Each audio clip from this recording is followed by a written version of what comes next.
MP में निवेश को बढ़ावा देने के लिए मुख्यमंत्री डॉक्टर मोहन यादव अब उद्योग जगत के साथ सीधा संवाद कर रहे हैं। सीएम डॉक्टर मोहन यादव का ये उद्योग संवाद सिर्फ निवेश तक सीमित नहीं, बल्कि प्रदेश को एक नई औद्योगिक दिशा देने का भी प्रयास है। डॉक्टर मोहन सरकार सीधे संवाद की रणनीति अपनाकर उद्योगों की आवश्यकताओं को समझने और समाधान देने की पहल कर रही है। साथ ही ये संदेश भी दे रही है कि मध्य प्रदेश निवेश के लिए पूरी तरह तैयार है और यहाँ हर क्षेत्र को आगे बढ़ाने के लिए एक मजबूत नीति और सहयोग मौजूद है। इसी क्रम में बेंगलुरु और सूरत के बाद आज पंजाब के लुधियाना में इस साल का तीसरा इंटरैक्टिव सेशन और रोड शो आयोजित किया गया।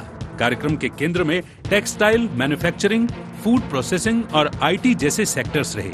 वहीं पर्यटन, डेयरी और एग्रीकल्चर से जुड़े निवेश अवसरों पर भी चर्चा की गई। इस दौरान सीएम डॉक्टर मोहन यादव ने वर्धमान और ट्राइडेंट जैसे औद्योगिक समूहों के प्रतिष्ठानों का भी दौरा किया और उद्योगों की कार्य संस्कृति, नवाचार और तकनीकी दक्षता को समझते हुए मध्य प्रदेश में इन मॉडलों को लागू करने की संभावनाएं साझा की। CM doctor Mohan Yadav हाईटी interaction कार्यक्रम में भी शामिल हुए, जहां उन्होंने निवेशकों के साथ निवेश, साझेदारी और सरकारी सहयोग जैसे मुद्दों पर सीधा संवाद किया। प्रदेश में निवेश के लिए प्रयासरत डॉक्टर मोहन सरकार। बेंगलुरु और सूरत के बाद आज लुधियाना में road show. Textile, manufacturing, food processing और आईटी पर फोकस। पर्यटन, कृषि और डेयरी में भी निवेश की संभावनाएं। सीएम ने की प्रमुख उद्योगपतियों से 1-to-1 चर्चा। Interactive session on investment opportunities in MP. हमारे राज्य सरकार की 18 से ज्यादा पॉलिसियों में इस सभी प्रकार के व्यापार व्यवसाय को कैसे बढ़ा सकते हैं, उससे जुड़ी जानकारी दी गई और मुझे इस बात की प्रसन्नता है हमारी पॉलिसियां इतनी आकर्षक है। अधिकांश यहाँ के निवेशकों ने हमारे राज्य के साथ जुड़ करके निवेश की संभावनाओं पे अपनी रुचि दिखाई है। जहां एक ओर भारतीय जनता पार्टी निवेश से प्रदेश की समृद्धि की बात कर रही है, तो वहीं दूसरी ओर कांग्रेस निवेश के न्योते को लगभग अस्वीकार करार दे रही है और योजनाओं के जमीनी क्रियान्वयन को लेकर जनता को गुमराह करने का आरोप लगा रही है।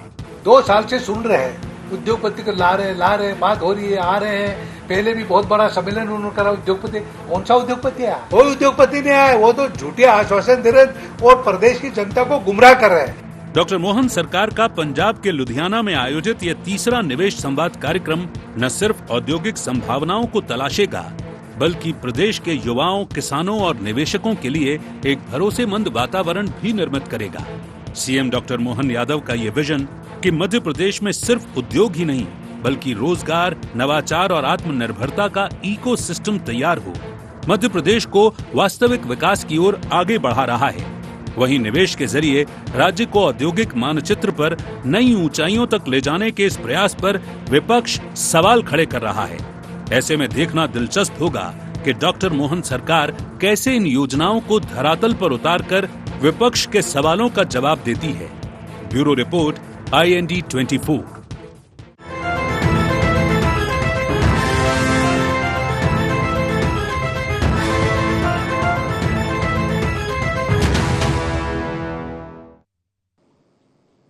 नमस्कार, IND एजेंडा निवेश को न्योता देख रहे हैं आप और मैं हूं आपके साथ खुशी व्यास। तो देखिए, जब से डॉक्टर मोहन सरकार बनी है तभी से निवेश को लेकर ज्यादा ध्यान देना लगा रहा है। लगातार देखा जाए तो मध्य प्रदेश सरकार निवेश को लेकर काफी चर्चाओं में भी है, क्योंकि सीएम डॉक्टर मोहन यादव अलग अलग दौरे कर रहे हैं, देश की बात हो या विदेश की बात हो, और निवेश कहीं ना कहीं मध्य प्रदेश में ला रहे हैं, चाहे बात सूरत की हो या फिर अब लुधियाना की। उद्योग जगत के साथ सीधा संवाद करते हुए सीएम डॉक्टर मोहन यादव नजर आ रहे हैं और सिर्फ निवेश तक सीमित नहीं है, बल्कि प्रदेश को एक नई औद्योगिक दिशा देने का भी प्रयास किया जा रहा है। अब सीधे संवाद की रणनीति अपनाकर उद्योगों की आवश्यकताओं को समझने और समाधान देने की पहल डॉक्टर मोहन सरकार कर रही है। इसी को लेकर आज सीएम डॉक्टर मोहन यादव लुधियाना पहुंचे, निवेशकों से चर्चा हुई। तो कहीं ना कहीं एक और बीजेपी से समृद्धि की बात कर रही है कि मध्य प्रदेश में इससे समृद्धि आएगी, निवेश आएगा। लेकिन कांग्रेस हर बार की तरह इस बार भी कह रही है कि ठीक है, दावे तो किए जा रहे हैं, लेकिन जमीनी हकीकत आखिर क्या है। और कांग्रेस ये भी कह रही है कि ये सिर्फ गुमराह करने की कोशिश है। तो इसी को लेकर आज हम चर्चा करेंगे, लेकिन उससे पहले एजेंडा पॉइंट्स जान लेते हैं। निवेश में कितना कारगर होगा लुधियाना सेशन? क्या एमपी को उद्योगों का हब बना पाएगी डॉक्टर मोहन सरकार? निवेश नीति से कितने बढ़ेंगे रोजगार के अवसर? कांग्रेस क्यों लगा रही गुमराह करने का आरोप? तो इन्हीं सब मुद्दों को लेकर आज हम चर्चा करने वाले हैं। खास मेहमान हमारे साथ जुड़ चुके हैं। सबसे पहले मैं आपका परिचय करवा देती हूं। हमारे साथ कांग्रेस से प्रतिक्रिया रखने के लिए समर सिंह जी जुड़ चुके हैं, मध्य प्रदेश कांग्रेस प्रवक्ता, और बीजेपी से हमारे साथ मीडिया पैनलिस्ट डॉक्टर वाणी अहलूवालिया जी जुड़ चुके हैं। फिलहाल आप दोनों ही मेहमानों का बहुत बहुत स्वागत है और विश्लेषण के लिए जल्द ही देवदत्त जी भी हमारे साथ जुड़ेंगे। फिलहाल शुरुआत डॉक्टर वाणी जी आप ही से कर लेते हैं, क्योंकि निवेशकों को न्योता देने के लिए तो जा रहे हैं डॉक्टर मोहन यादव जी, और लगातार देखा भी जा रहा है कि सिर्फ देश ही कहां, अब तो बात विदेश तक भी पहुंच चुकी है। लेकिन कांग्रेस का सीधे तौर पर कहना है कि ये ऐसा हो जाता है ना कि आपकी फाइलों में ही गांव का मौसम गुलाबी है, बाकी आंकड़े और दावे झूठे और किताबी है, क्योंकि जमीनी हकीकत तक क्या निवेश का कोई असर पहुंच रहा है? सब आपके दर्शकों और श्रोताओं को मैं नमस्कार करूंगी, और खुशी जी आपको, समर सिंह जी को मेरा प्रणाम। देखिए, मौसम की जो रुख है अगर सिर्फ किताबी पन्नों तक सीमित रहा तो वो 70 वर्ष जो कांग्रेस का शासनकाल था तब की बात बिल्कुल सटीक बैठती है। ये तो 2014 के बाद देश के हर कोने में परिवर्तन की जो आंधी है उसके तहत यशस्वी मुख्यमंत्री मोहन यादव जी के ये जो अथक प्रयास है कि मध्य प्रदेश एक मैन्युफैक्चरिंग हब ही नहीं, यहाँ से फिनिश्ड गुड्स का डिस्पर्सल हो। इसीलिए देश के हर कोने में, वो बेंगलोर गए हैं, सूरत गए हैं, और अब उत्तर भारत में लुधियाना जो एक बहुत बड़ा औद्योगिक केंद्र है, उधर जाकर निवेशकों को रुझाने के लिए उन्होंने अपने प्रस्ताव पेश किए हैं। यानी यहाँ पर मध्य प्रदेश में जो प्रशासन, जो बिजली, पानी, जो लैंड यूटिलाइजेशन के लिए व्यवस्था की गई है, उसका एक विवरण दिया है ताकि एक 1-to-1 डायलॉग वहां एस्टैब्लिश हो। और जो बड़े उद्योगपति, लगभग 400 उद्योगपति यहाँ पर भाग लिए हैं डिस्कशंस में, और 15 से ज्यादा के बड़े उद्योग घरों के साथ 1-to-1 डिस्कशंस किए हैं, जिसमें वर्धमान और ट्राइडेंट नाम भी प्रमुखता से है। तो हमारे यशस्वी मुख्यमंत्री का जो मकसद है वो है कि मध्य प्रदेश में सबको आमंत्रित करें, यहाँ का रुझान दें। यहाँ पर एक तो इंडस्ट्रियलाइजेशन का जो दौर हम शुरू करने जा रहे हैं, इससे हम रोजगार भी देंगे, इससे हमारी अर्थव्यवस्था को भी एक बल मिलेगा, और एक मध्य प्रदेश इतना अच्छा ऑप्शन होगा क्योंकि ये सेंट्रली लोकेटेड है। यहाँ पर कॉस्ट ऑफ लिविंग किफायती है, कॉस्ट ऑफ प्रोडक्शन किफायती होगा, और हर वो मुमकिन कोशिश कर रहे हैं मुख्यमंत्री जी जिससे कि निवेशकों को उनके प्रोडक्ट्स के और यहाँ पर इंडस्ट्रियल यूटिलाइजेशन के लिए जो मौसम अनुकूल होना चाहिए ऐसा उनको मिले। और ये एक परिवर्तन का दौर है। देखिए, उन्होंने एक शब्द इस्तेमाल किया, मैनचेस्टर ऑफ इंडिया, यानी कि उन्होंने तुलना की लुधियाना मैनचेस्टर के तर्ज पर है। जो हम जानते हैं मैनचेस्टर एक मैन्युफैक्चरिंग हब है, और वहां पर अगर वो निवेशकों को मध्य प्रदेश के लिए न्योता दे रहे हैं, मध्य प्रदेश के असीम जो यहाँ संभावनाएं हैं, जो अपार संभावनाएं हैं, उसके से अवगत करा रहे हैं, तो मुझे लगता है कि हम बिल्कुल सही दिशा में हैं। और agro based industry, dairy based industry, cotton की इंडस्ट्रीज, और जो हाई मशीनरी का जो सेक्टर रहता है, उसके लिए मध्य प्रदेश अब तैयार है। चलिए ठीक है, जवाब ले लेते हैं। समर जी, देखिए, इस तरह के अगर कोई आयोजन किए जाएंगे, निवेशकों से चर्चा होगी, तो निश्चित निवेश आएगा तो रोजगार भी मिलेंगे। तो फिर क्या विपक्ष की भूमिका सिर्फ सवाल उठाने की है? पहली बात तो वाणी जी ने कहा कि मुख्यमंत्री जी रिझा रहे हैं निवेशकों को। मैं बता दूं दर्शकों को और आपके टीवी चैनल के माध्यम से सभी लोगों को, रिझाने का काम जो है अप्सरा का, उर्वशी का और मेनकाओं का हुआ करता है। और जहां तक की बात है, अगर आपको निवेश करवाना है तो निवेश को ना तो रिझाना पड़ता है, ना तो आमंत्रित करना पड़ता है, उसको आकर्षित करना पड़ता है। ये बात कही गई थी हमारे पूर्व मुख्यमंत्री माननीय हेलो जी समर जी, मिल पा रही आवाज मिल पा रही है आपको? तो कुल मिला के बात यह है कि रिझाने का काम जो है वो मुख्यमंत्री का नहीं होता। मुख्यमंत्री का जो कार्य होता है वहां पर सुविधाएं देने का होता है, वहां की कानून व्यवस्थाओं को सुदृढ़ करने का होता है, वहां पर जो है जमीन के साथ में अफसरशाही ठीक से कार्य करे उस पर ध्यान देने का होता है, सिंगल विंडो सिस्टम की जो बात होती थी उसको करने का होता है, वहां पर पुलिस व्यवस्था किस प्रकार से रहे, कैसे कंपनियां वहां पर आए, कैसे उनके बच्चों का जो है जो कंपनियों में कार्य करेंगे लोग वहां पर उनका एजुकेशन हो सके, उनको हेल्थ सर्विसेज मिल सके, उनको सेफ्टी एंड सिक्योरिटी उनके लिए रहे, उनकी महिलाओं के लिए रहे, उनकी बालिकाओं के लिए, ये रहता है। रिझाने का काम नहीं, पहली बात। दूसरी बात यह है कि अभी आज लगभग 20-21 साल मध्य प्रदेश के अंदर भारतीय जनता पार्टी की सरकार को हो गए। तो क्या हम ये मान लें कि भारतीय जनता पार्टी की जो पूर्व के मुख्यमंत्री रहे हैं शिवराज सिंह जी, वो एक असफल मुख्यमंत्री थे क्योंकि उन्होंने 20 साल के अंदर क्या किया है वो हमारे सामने अगर इस प्रकार से रुझान आ रहे हैं कि 2 या 3% जो कन्वर्जन ऑफ MOU हो रहा है। तो तीसरी बात यहाँ पर आती है कि आज देखिए रजिस्टर्ड बेरोजगार मतलब जो रजिस्टर्ड अनरजिस्टर्ड बेरोजगारों की संख्या है वो 1 करोड़ से के आसपास पहुंच गई है। पिछले कुछ समय में ही 40-42 हजार जो है पिछले 6 से 8 महीने के अंदर नए जो है बेरोजगार युवा जुड़े हैं। तो पिछले 1 साल के अंदर जितनी आपके यहाँ पर इन्वेस्टमेंट मीट हुई है उससे क्या 1% भी फायदा उन बेरोजगार युवाओं को हुआ है? क्योंकि अगर फायदा हुआ होता तो ये बेरोजगारी जो है वो बढ़ती नहीं। हमारे साथ में देवदत्त जी भी जुड़े हुए हैं, मैं इनसे भी सवाल करूंगा इस चीज का, इनसे भी जानना चाहूंगा कि अगर इतने सारे कार्यक्रम हो रहे हैं, इतने सारे MOU हो रहे हैं, देश विदेश और चांद पर जाना बाकी है मेरे ख्याल से, क्योंकि जर्मनी और लंदन तो होके आ गए माननीय मुख्यमंत्री जी। हाँ, उसके पहले कर्नाटक बेंगलोर गए थे, अभी लुधियाना में गए हैं। तो वहां पर ये सब कुछ करने के बाद में क्या 1% भी जो है उसके अंदर बेरोजगारी के अंदर कमी आई है? ये मैं आपके माध्यम से जानना चाहूंगा, मैडम के माध्यम से जानना चाहूंगा। जहां तक की बात आपने कही कि मुख्यमंत्री जी ने कहा कि जो लुधियाना है वो भारत का मैनचेस्टर है, तो पहली बात तो भारत के मैनचेस्टर जो है वो अहमदाबाद को कहा जाता है, सूरत को कहा जाता है।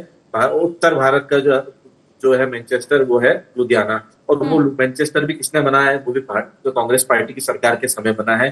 और जो हमारा भारत का मैनचेस्टर है वो भी हमने बनाया है। तो आपने सिर्फ खोखले वादे, खोखली बातें, लफ्फाजी के अलावा अगर भारतीय जनता पार्टी ने कुछ किया हो तो आप बताइए। अगर किया होता तो इस प्रकार से पलायन जो मध्य प्रदेश के अंदर हो रहा है युवाओं का वो नहीं होता। और मैं तो सिर्फ बोल रहा हूँ कि अगर 1% भी, मैं अभी डिबेट छोड़ के चले जाऊंगा, राजनीति भी छोड़ दूंगा, अगर ये बता दे कि मुख्यमंत्री जी जो नवगत जो मुख्यमंत्री जी मोहन यादव जी उनके आने के बाद में 1% भी बेरोजगारी कम हुई हो तो।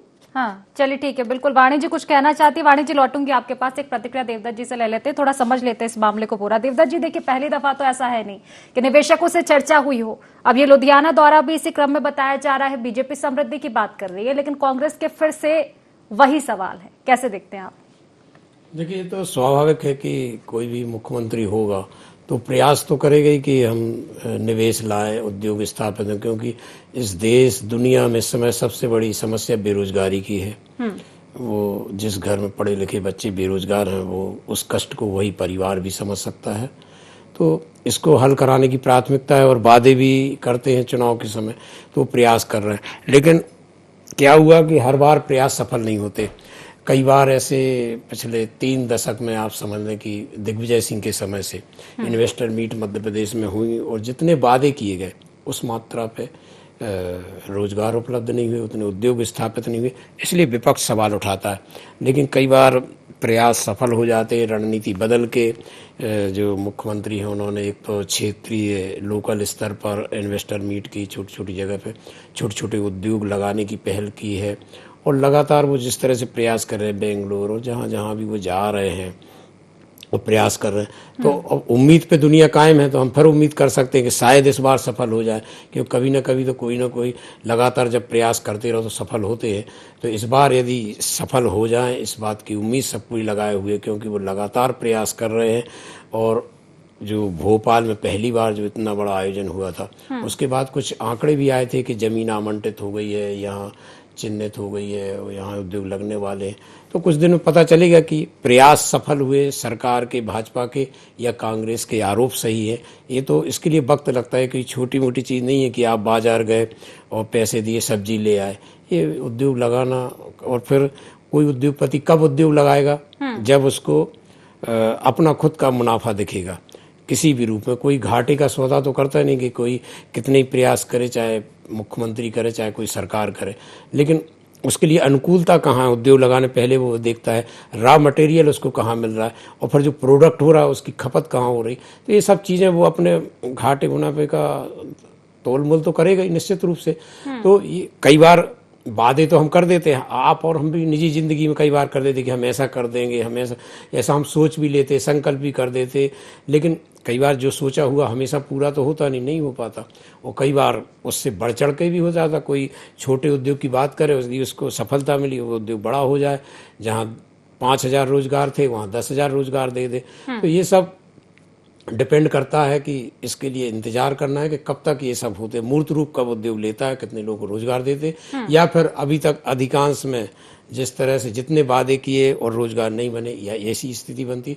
तो सब अपनी अपनी जगह सही है कि भाजपा को दावा करने का पूरा हक है और कांग्रेस को आरोप लगाने का हक है, क्योंकि सबकी अपनी अपनी भूमिका है। लेकिन सही यही है कि इस समय बहुत ज़रूरत है, बेरोजगारी बहुत बड़ी समस्या है, उसको हल करने की और उद्योग लगाने की। इस दिशा में सबको वाकई में सकारात्मक रूप से सोचना चाहिए कि आखिर कहाँ जाएगी ये युवाओं की बेरोजगारी, किस दिशा में जा रही है। उनके लिए ज़रूर है कि उनके हाथ को काम उपलब्ध कराया जाए, जिससे हमारी प्रतिभा है जो विदेशों में पलायन न करे। आज छोटे छोटे गांव से भी मजदूर पलायन कर रहे हैं, विदेशों में पढ़े लिखे बच्चे जा रहे हैं। हम देश में उनको यदि काम उपलब्ध करा पाए तो ये हमारी सबकी सार्थकता होगी, चाहे वो राजनीति हो चाहे पत्रकारिता हो। जी वाणी जी, देखिए निवेश से सबसे ज्यादा ये जो जितने भी प्रोग्राम आपके हो रहे हैं, चर्चाएं निवेशकों से की जा रही है, सबसे बड़ी उम्मीद रोजगार को लेकर है। अब उन्होंने तो समर जी ने सीधा सवाल कर दिया, बल्कि सवाल क्या, उन्होंने एक तरह से चैलेंज दे दिया है कि रोजगार कितने मिले हैं। निवेशकों से चर्चा हुई, निवेश मिले हैं, लेकिन रोजगार कितने मिले। देवदत्त जी ने एक बहुत मुद्दे की बात कही है। कोई भी उद्योग स्थापित करना, रोजगार उससे संबंधित जो चालू होगा, रोजगार का सृजन, तो वो कोई बाजार से आलू टमाटर प्याज खरीदने वाली प्रक्रिया नहीं है, ना उसको पकाने वाली है। इंडस्ट्री इस्टेब्लिश करने के लिए प्रक्रिया है, वो कुछ समय लेती है। अब अगर आज हमने घोषणा की, हम उम्मीद करें कि कल जब सूर्योदय होगा तो वहां एक फैक्ट्री खड़ी होगी, नहीं। मुझे लगता है समर सिंह जी एक बहुत अच्छे अनुभवी प्रवक्ता है, पर एक झूठ बोलने वाली राजनीतिक दल, एक रजिस्टर्ड राजनीतिक दल के सदस्य होने के नाते वो अपना कर्तव्य का पालन कर रहे हैं, अपने आका को खुश करने के लिए ऐसे बयान देते रहते हैं। पर ये तो इनको भी मालूम है, हाँ श्रेय तो इन्होंने बहुत लिया। 70 वर्षों में इन्होंने पता नहीं कितने मैनचेस्टर खोले, उन मैनचेस्टरों में से, उन बंटाधार मैनचेस्टरों में एक ये मध्य प्रदेश भी था, जहां ना सड़क थी, ना बिजली था, ना पानी थी।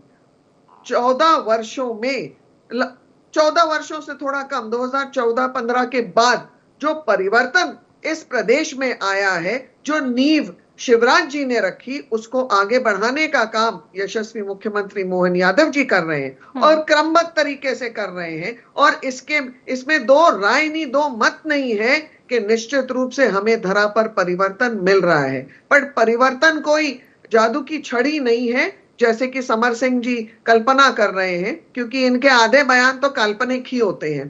तो निश्चित रूप से हम आगे बढ़ रहे हैं। हम जिस पथ पर चल रहे हैं उसमें मध्य प्रदेश एक औद्योगिक क्षेत्र ही नहीं होगा, परंतु देश की जीडीपी में योगदान करने वाला एक प्रदेश होगा, ऐसा हम बहुत सार्थक तरीके से बोल सकते हैं। और जो मुख्यमंत्री जी के प्रयास हैं, तो जाकर प्रयास तो करने पड़ते हैं, बिना कोई एफर्ट्स के, बिना प्रयास के तो सिर्फ राहुल गांधी को चांदी की थाली पे सब परोसा हुआ मिला है। भारतीय जनता पार्टी तो कर्म योगी है और कर्म करने में विश्वास रखती है। चांदी के चम्मच के साथ ना पैदा हुए हैं, इसलिए राहुल गांधी की कल्पना सोने और चांदी का जो मशीन होती है इनकी, आलू से जो सोना बन जाता है, वैसी कल्पनाएं हमारे समझ के तो परे हैं। ठीक है समर जी, मोदी जी का बयान था, मोदी जी ने दिया था। ये दो पत्रकार हमारे सामने बैठे हुए हैं, आप इनसे पूछ लीजिए कि आलू से सोना बनने का बयान किसका था, बताइए। आप पत्रकारों की तो बात मत कीजिए समर सिंह जी, राहुल गांधी तो पत्रकारों से अपनी जाति पूछने लग जाते हैं। आपका झूठ जो है पत्रकार एक्सपोज करेंगे और नहीं करते हैं तो क्या किस श्रेणी में आके वो खड़े हो जाएंगे, ये भी जनता आप आ जानती गए है। ना राहुल गांधी जी अगर के वो तर्ज नहीं पे। बोलेंगे, अगर वो ये मैंने बात कहा नहीं था बोलेंगे चाटुकारिता कि मोदी जी ने पॉलिटिक्स बोला था आका को कि खुश करना है। ठीक है, अभी मुद्दे पर आ जाते हैं समर जी, गटर की- मुद्दे पर आ मैडम जाते हैं जी, समर जी। अभी खुशी वाणी जी का कहना है कि खुशी कर्म जी, किया आपसे जा रहा है, निवेदन फल मिलेगा, लेकिन पत्रकारिता के धर्म को सब्र का निभाते फल हुए मीठा सच होता है। बोल थोड़ा दीजिए। थोड़ा सब्र कीजिए। अभी वाणी जी का ये कहना है कि ठीक है, बहुत चर्चाएं सब्र चल है, रही।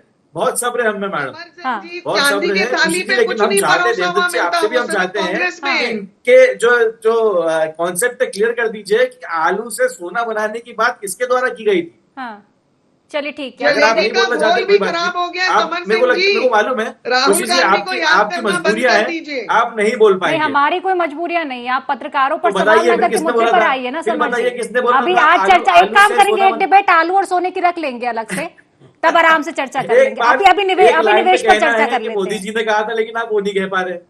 चलिए ठीक है, कोई बात नहीं, मैं अपनी बात को आगे बढ़ाता हूँ। हाँ, कर्मयोगी होने की बात कर रही है वाणी जी, तो पर्ची से जो मुख्यमंत्री बन के आएगा वो भी कर्मयोगी कहलाएगा, या मैन विद सिल्वर भारतीय स्पून जनता कहलाएगा। पार्टी में अपनी चलिए काबिलियत दूसरी पे बात, बनता है। एक चाय अरे वाला पर्ची अगर है, पर्ची का प्रधानमंत्री बन मुख्यमंत्री है सकता है, आपके, तो चुप हो जाइए। तीसरी पर्ची के पंक्ति में मुख्यमंत्री बैठा कोई हुआ बहुत बड़ा उन्होंने एमएलए लोगों ने भी नहीं चुना है, मुख्यमंत्री बन सकता है। समर विधायकों सिंह ने नहीं जी, चुना है अपना नेता, पर्ची से बने हैं। ठीक है, कोई बात नहीं। अब दूसरी बात है कि देवदत्त जी कह रहे थे कि समय लगता है, एकदम से नहीं हो जाता है, यही कहना जो है वाणी जी का भी है। तो मुझे आप लोग बताइए कि इतनी नवरत्न महारत्न कंपनियां जो कांग्रेस के कार्यकाल में बनी, उसमें से किसी भी कंपनी को बनने में अगर 20 साल लग गया हो, तो मैं आप लोग जब बोलेंगे मैं ये डिबेट छोड़कर राजनीति छोड़ के चला, मैं तो खुला चैलेंज कर रहा हूं, लेकिन आप लोग एक्सेप्ट नहीं कर पा आप रहे उसको। दूसरी तीसरी सेल, डिबेट बेल, में बोल केल, रहे हैं कि राजनीति इतनी सारी छोड़ेंगे। कंपनियां हमने बना देखिए, दी, किस सोनिया कंपनी गांधी को बनने मॉडल में ऑफ 20 साल का इकोनॉमिक्स तो समय लगा हमारे है? पलड़े आप में मैडम नहीं चुप हो है। जाइए, वाणी जी सोनिया आप चुप हो गांधी जाइए, मॉडल ऑफ ठीक है, वाणी जी एक मिनट बोलने समझ दीजिए, गया। पूरी बात करने को बढ़ाया दीजिए, जा सकता वाणी है। जी पूरी बात करने दीजिए, पूरी बात करने दीजिए। तो आप बताना चाहूंगा कि सेल, बेल, गेल, नवरत्न, महारत्न ऐसी कंपनियां कांग्रेस के कार्यकाल में बनी, किसी भी कंपनी को बनने में 2 साल से अधिक, 24 महीने से अधिक का समय नहीं लगा है। ये मैं आपको चैलेंज के साथ में कह रहा हूं। अगर देवदत्त जी को लगता है कि 20 साल का जो समय है, 21 साल का समय नाकाफी है, वाणी जी को लगता है कि अगर 20 साल का 21 साल का समय नाकाफी है, तो माफ कीजिएगा, इन बच्चों के पास में पूरी जिंदगी नहीं है। पेंशन लेने, नौकरी पाने की उम्र से चालू होकर पेंशन पाने की उम्र तक पहुंच जाएंगे, तो नौकरियां कब करेंगे? और मैं तो आपके चैनल के माध्यम से खुला चैलेंज कर रहा हूँ, खुली चुनौती दे रहा हूँ। आपने चैलेंज किया है, चैलेंज एक्सेप्ट कर पा रही वाणी जी। जवाब छोटा सा ले लेते, समय की कमी है। देवदत्त जी के पास पिछले 5 साल के वाणी जी आपका छोटा पिछले सा 5 जवाब। साल के अंदर 1% बेरोजगारी समर कमी सिंह हुई जी हो, का जो तो समर आप सिंह मुझे जी का बताइए। जो विश्लेषण है वो Sonia Gandhi model of economics पर है, और वो जो मॉडल ऑफ मैडम, इकोनॉमिक्स है जो देश कंपनियां परख बनी चुका हुई है, हैं। उसके आपके ऊपर हम जैसे कागजों विश्वास पे नहीं नहीं घूम रखते, रही है। क्योंकि वो जिसको हड़पने बेच रहे वाला हो, वो हमने इकोनॉमिक्स बनाई है। है। 50 करोड़ दो, 50,000 करोड़ की संपत्ति को हड़प लो। दक्षिण भारत में पेपरबाजी हो गई तो संपत्ति वापस दे दी। ये हड़पने वाली इकोनॉमिक्स की जो पॉलिसीज है, इस पर हम समर सिंह जी नहीं चर्चा करते, क्योंकि ये आप लोगों के खिलाफ समय की कमी है, समय की कमी है, पॉलिसी ठीक इतनी है है, कि समय की कमी है। भ्रष्टाचार देवदत्त करना जी है। से एक अंतिम प्रतिक्रिया लूंगी मैं। देवदत्त जी, जो सियासत मची हुई है निवेश को लेकर, मैं फिर से वही दोहराऊंगी कि निवेश को लेकर जितनी बार चर्चा हुई है उतनी बार सियासत हुई है। हालांकि मैं समझने का प्रयास करूंगी कि क्या ये सियासत जारी रहेगी, और क्या वाकई जिस तरह से आरोप लगाया जा रहा है कि जमीनी हकीकत तक कुछ नहीं पहुंच रहा है, इसको आप कैसे देखते हैं? देखिए, एक तो बात यह है कि मैं 15-20 साल की बात नहीं कर रहा था, मैं अभी 6 महीने 2-4 महीने जो प्रयास हो रहे हैं उनकी बात कर रहा था, कि उनके जो नए मुख्यमंत्री उन्होंने जो अभी अभी तेज प्रयास किए, मैं उनकी बात कर रहा था। और दूसरी बात यह है कि सियासत तो हमेशा रहेगी, या तो सियासत तभी बंद होगी कि जो आप वादा करो, सोने पे भी हो जाएगी सियासत। बिल्कुल, तो वो सब मुद्दों पे सियासत तो ऐसी है कि जहाँ कुछ ना हो वहाँ भी सियासत हो जाती है, क्योंकि सियासत के लिए ये कोई भजन मंडली नहीं है, ये साम दाम दंड भेद से सत्ता के लिए लोग हैं, और इनका एक धर्म है, तो वो तो चलता रहेगा। लेकिन ये सियासत कम हो जाएगी यदि जो वादे किए जाएं वो जमीन पर उतर जाएं, तो फिर क्या सियासत होगी? फिर हकीकत होगी कि हमने जो कहा, जो वादे किए, जो हमने सबसे कहा, वो जमीन पर दिखाई दे रहा है, फिर विपक्ष भी सवाल नहीं उठा पाएगा। लेकिन इसकी समय सीमा तय हो, जवाबदेही तय हो, सब चीज़ें तय हो, एक तरह से एक जुम्मेवार जब कार्यक्रम शुरू होता है, बिंदुवार जैसे और भी कार्यक्रम होते, ऐसे इस पे क्रमबद्ध तरीके से एक कार्यक्रम हो, तब सियासत नहीं होगी। तब एक सियासत का जो सफलतम या सार्थकता होगी वो होगी कि हाँ, हमने जो कहा था वो किया और ये उद्योग लग गए, ये इतने लोगों को रोजगार मिल गए। बस इसमें वक्त की भी एक सीमा रहेगी कि कितना वक्त चाहिए, वो भी तय कर देना चाहिए कि ये हमारा इस समय वादा किया था, इतने समय ज़मीन पर उतरा, ये बिल्डिंग तैयार हो गई और ये उत्पादन शुरू हो गया और ये रोजगार लग गया, ऐसा सब हो। क्योंकि किसी की गलती नहीं है, वर्षों से सुनते आ रहे हैं, लेकिन वही ढाक के 3 पाँच जब रहते हैं तो स्वाभाविक है सबको वो लगता है। और मुझे लगता है वर्तमान मुख्यमंत्री इसलिए तेज प्रयास भी कर रहे हैं कि आगे ऐसा ना हो, कुछ तो दिखे जमीन पर, हकीकत हो। यही सब है कि सियासत तो सियासत है, वो चलती रहेगी, लेकिन यदि हकीकत होगी तो फिर सियासत कम होगी। निश्चित तौर पर एक बेहतर बात आप कह रहे हैं। हालांकि निवेश काफी विशेष है मध्य प्रदेश के लिए, लेकिन इस पर सियासत भी उतनी विशेष नजर आ रही है। फिलहाल समय की कमी, इसलिए चर्चा को समाप्त करना पड़ेगा। आप तीनों मेहमानों का बहुत बहुत शुक्रिया इस चर्चा में जुड़ने के लिए। तो मध्य प्रदेश में निवेश लाने की पुरजोर तैयारियां चल रही है, प्रयास किए जा रहे हैं। एक और बीजेपी का कहना है कि सब्र का फल मीठा होता है, थोड़ा सब्र कीजिए और उसके बाद जमीनी हकीकत को देखिएगा, क्योंकि प्रयास पुरजोर किए जा रहे हैं। लेकिन विपक्ष का कहना है कि अब तो सब्र का बांध टूट रहा है, काफी समय हो चुका है। देखने वाली बात होगी जिस तरह से निवेश को लेकर प्रयास किए जा रहे हैं, कितने सफल हो पाते हैं, जमीनी हकीकत पर ये कितना असर करेंगे। फिलहाल आई इंडिया एजेंडा में बस इतना ही। आप बने रहिए आई इंडिया 24 के साथ। नमस्कार।